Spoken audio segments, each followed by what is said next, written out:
नमस्कार दोस्तों, मैं हूं रोशन और आप देख रहे हैं जीके अफेयर्स यूट्यूब चैनल। दोस्तों, इस चैनल पे आपको प्रीवियस ईयर पेपर का डिस्कशन और साथ ही साथ जनरल अवेयरनेस की तैयारी करवाई जाती है। तो आप लोग जरूर इस चैनल को सब्सक्राइब करके बेल आइकन को प्रेस रखिए। आज हम पेपर जो डिस्कस करेंगे वो है एग्जीक्यूटिव एचआर का पेपर हुआ था 25 अगस्त 2023 को थर्ड शिफ्ट में। उसमें जितने भी जनरल नॉलेज के प्रश्न पूछे गए थे सभी को हम यहाँ पर डिस्कस कर लेंगे।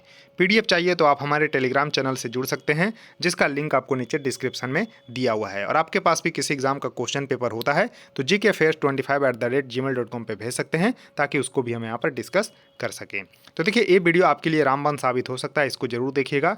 2016 से लेकर 2021 तक का प्रश्न यहाँ पर डिस्कस किया गया है। डीएफसी साल के 250 प्लस प्रश्न यहाँ पर देखने को मिलेंगे। उसके अलावा 2023 का पूरा पेपर जो है अब डिस्कशन खत्म हो चुकी है, इसको भी जरूर देख लीजिएगा। सभी पेपर जो है यहाँ पर चैनल पे पड़े हुए हैं। क्वेश्चन नंबर फर्स्ट आपके सामने है कि भारत के उत्तर में स्थित पर्वतों की औसत ऊंचाई कितनी मीटर की है।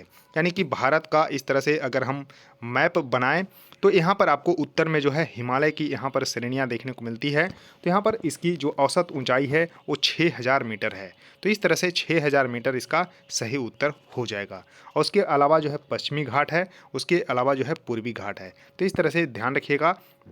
तो यहाँ जो है उत्तर में स्थित पर्वतों की जो औसत ऊंचाई है 6000 मीटर है।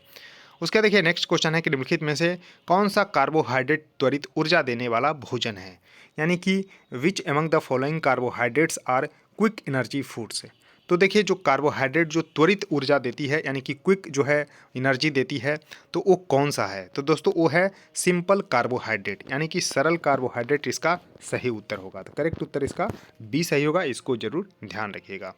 उसके देखिए नेक्स्ट क्वेश्चन है कि हाल ही में सुप्रीम कोर्ट ने वैवाहिक स्थिति की परवाह किए बिना देश की सभी महिलाओं को गर्भावस्था के कितने सप्ताह तक सुरक्षित और कानूनी गर्भपात का अधिकार बढ़ा दिया है। तो देखिए 24 सप्ताह अब कर दिया गया है। तो करेक्ट उत्तर इसका सी सही होगा। सही उत्तर इसका सी सही होगा। अब देखिए मेडिकल जो यहाँ पर आपको टर्मिनेशन ऑफ प्रेगनेंसी एक्ट था 1971 का था। जी हाँ, 1971 का था। उसको जो है अब अमेंडमेंट करके 2020 में लाया गया, जिसमें जो है अब जो है 24 सप्ताह तक जो है यहाँ पर जो है कर दिया गया है। तो इस तरह से आप देखिए जो प्रेजेंट लॉ था यानी कि 1971 वाला और 2020 में जो अमेंडमेंट किया गया उसमें अंतर क्या है। तो देखिए यहाँ पर ओनली जो है applies to the married women. पहले जो है मैरिड वीमेन के लिए था, लेकिन अब जो है अनमैरिड वीमेन तक का इसको जो है कवर कर दिया गया है। पहले 20 सप्ताह तक था, अब उसको 24 सप्ताह तक कर दिया गया है। देखिए 24 week for the rape survivor के लिए और 24 सप्ताह के बाद भी जो है यहाँ पर गर्भपात किया जा सकता है,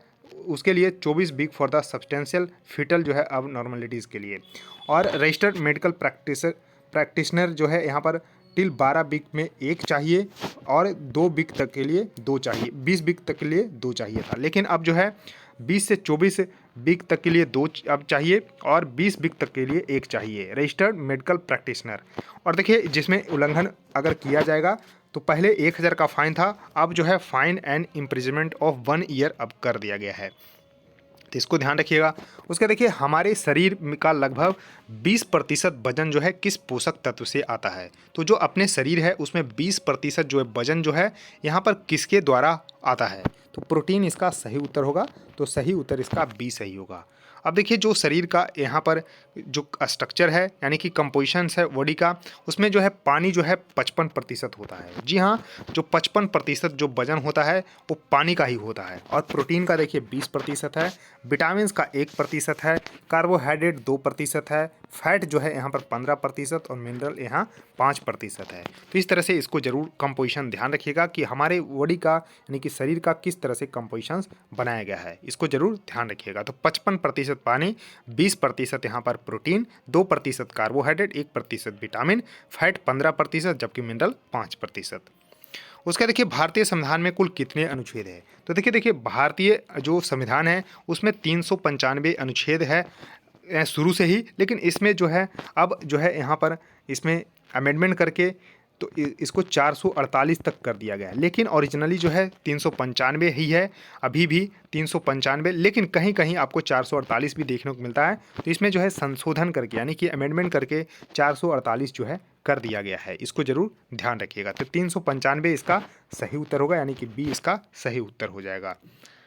उसके देखिए निम्नलिखित में से कौन सी नदी उत्तर प्रदेश से नहीं गुजरती है। तो देखिए उत्तर प्रदेश से जो नदी गुजरती है वो है गंगा, हिंडन और यमुना, जबकि गोदावरी जो है नहीं निकलती है। तो करेक्ट उत्तर इसका डी सही होगा। अब देखिए थोड़ा सा मैप यहाँ पर देखिए, तो देखिए गोदावरी यहाँ पर जो है यहाँ पर प्रायद्वीपीय जो है भारत की नदियाँ हैं, गोदावरी, कृष्णा, कावेरी, जबकि देखिए उत्तर प्रदेश से यहाँ पर आपको गंगा, गोमती, यमुना, तो इस तरह से आपको थोड़ा सा जरूर ध्यान रखिएगा। उसके देखिए नेक्स्ट क्वेश्चन है कि हॉर्नबिल महोत्सव मुख्य रूप से निम्नलिखित में से किस राज्य से संबंधित है। तो दोस्तों हॉर्नबिल जो महोत्सव है वो नागालैंड से संबंधित है। तो करेक्ट उत्तर इसका डी होगा। अब देखिए नागालैंड में 1 से 10 दिसंबर के बीच में इसका आयोजन किया जाता है।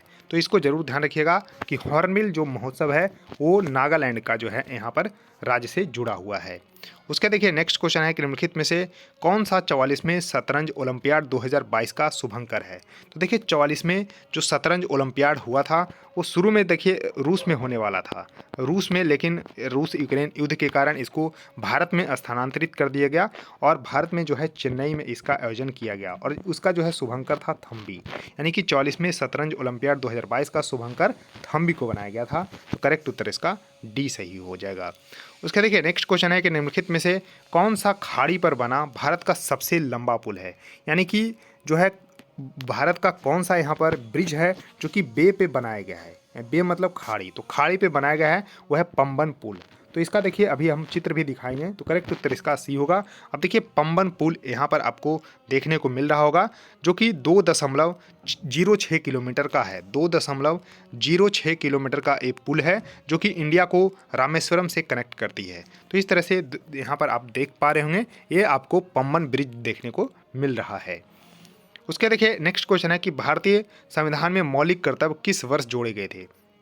तो देखिए शुरुआत में मौलिक कर्तव्य नहीं थे, लेकिन 1976 में 42वां संविधान संशोधन हुआ, स्वर्ण सिंह समिति के आधार पे जो है इसको जोड़ा गया, यानी कि 42वां संविधान संशोधन हुआ 1976 में। तो 1976 इसका सही उत्तर होगा। और कौन सा संविधान संशोधन?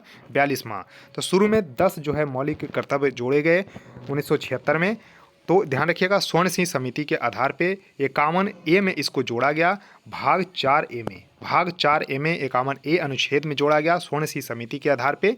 फिर जो है यहाँ पर आपको 2002 में 86वां संविधान संशोधन हुआ, 86 संविधान संशोधन हुआ, जिसमें शिक्षा को जो है मौलिक कर्तव्य के रूप में जोड़ा गया, यानी कि 6 से 14 आयु वर्ष के जो बच्चे हैं उसमें माता पिता को कर्तव्य दिया गया कि एजुकेशन जो है दिया जाए। तो 11वां जो है मौलिक कर्तव्य जोड़ा गया 2002 में। तो अब मौलिक कर्तव्य है 11, ये भी आपको जरूर ध्यान रखना है। उसके देखिए नेक्स्ट क्वेश्चन है कि ईस्ट इंडिया कंपनी को भारत में व्यापार करने के एकमात्र अधिकार के लिए महारानी एलिजाबेथ प्रथम से चार्टर कब मिला। तो देखिए महारानी एलिजाबेथ प्रथम से जो चार्टर मिला वो 1600 ईस्वी मिला ईस्ट इंडिया कंपनी को कि भारत में जो है व्यापार करे। तो 1600 ईस्वी इसका सही उत्तर हो जाएगा। उसके देखिए नेक्स्ट क्वेश्चन है कि भारत का बैंक किसे कहा जाता है। तो आरबीआई को बोला जाता है। जी हाँ, रिजर्व बैंक ऑफ इंडिया को बैंकों का बैंक के रूप में जाना जाता है। तो रिजर्व बैंक ऑफ इंडिया इसका सही उत्तर होगा। अब देखिए रिजर्व बैंक ऑफ इंडिया को आरबीआई एक्ट 1934 के तहत बनाया गया। 1 अप्रैल देखिए 1934 का एक्ट था और 1 अप्रैल 1935 को बनाया गया। 1935 को आरबीआई का गठन किया गया, इसको जरूर ध्यान रखिएगा। शुरू में इसका हेडक्वार्टर कलकत्ता में था, 2 साल बाद 1937 में इसका हेडक्वार्टर बम्बई शिफ्ट कर दिया गया। और 25वें नंबर के गवर्नर अभी हैं शक्तिकांता दास। क्या बता सकते हैं कि फर्स्ट गवर्नर कौन थे और फर्स्ट भारतीय गवर्नर जो है आरबीआई के कौन थे। उसके देखिए नेक्स्ट क्वेश्चन है कि भारतीय संविधान का कौन सा अनुच्छेद भारत की आधिकारिक भाषा के बारे में बात करता है। तो देखिए आधिकारिक भाषा के बारे में जो बात करता है 343 अनुच्छेद 343 जिक्र करता है। तो करेक्ट उत्तर इसका ये सही होगा। अब देखिए 343 से लेकर 351 तक का भाषा का जिक्र किया गया है। जो भाग कौन सा है, तो भाग 17 में इसका जिक्र किया गया है। तो इसको जरूर ध्यान रखिएगा, करेक्ट उत्तर इसका ए सही होगा। उसके देखिए नेक्स्ट क्वेश्चन है कि 2011 की जनगणना के अनुसार भारत में दूसरा सबसे अधिक आबादी वाला धर्म कौन सा है। तो देख सकते हैं भारत में दूसरा सबसे अधिक आबादी वाला धर्म जो है पूछा जा रहा है, पहला तो होगा हिंदू। हिंदू, जी हाँ, सबसे बड़ा धर्म है भारत में, लेकिन दूसरा इस्लाम इसका सही उत्तर होगा। तो करेक्ट उत्तर इसका बी होगा। अब देखिए 2011 की जो जनगणना हुई थी उसमें आप देख पा रहे हैं कि टोटल पॉपुलेशन था 121.09 करोड़, जिसमें 96.63 करोड़ हिंदू का था, परसेंटेज था 79.8%। मुस्लिम का आबादी देखिए 17.22 करोड़ था, 14.2% के साथ। क्रिश्चियन थे 2.78 करोड़, 2.3% के साथ। सिख जो है 2.08 करोड़, 1.7%। तो इस जो है स्लाइड का पीडीएफ आप लोग स्क्रीनशॉट जरूर ले लीजिए, पीडीएफ हमारे चैनल पे मिल जाएगा टेलीग्राम पे, इसको जरूर ज्वाइन कर लीजिए। अब देखिए भारत में पहला सत्याग्रह निम्नलिखित में से किस वर्ष शुरू हुआ? तो देखिए पहला सत्याग्रह माना जाता है 1917 का चंपारण सत्याग्रह, जो कि गांधी जी के द्वारा शुरू किया गया पहला सत्याग्रह था। 1917 का चंपारण सत्याग्रह इसका सही उत्तर होगा, जो कि बिहार से संबंधित है। तो बिहार के चंपारण में चंपारण सत्याग्रह नील की खेती के विरोध में इसका किया गया था। तो करेक्ट उत्तर इसका डी होगा, 1917 इसका सही उत्तर हो जाएगा। तो दोस्तों इस वीडियो में इतना ही, क्योंकि 15 प्रश्न ही पूछे गए थे, सभी को हमने एक एक करके डिस्कस कर लिया है। बस आपका काम बचा है वीडियो को लाइक करना, शेयर करना अपने दोस्तों के साथ, और चैनल को भी सब्सक्राइब कर लेना। सो थैंक यू दोस्तों, इस वीडियो में इतना ही, धन्यवाद।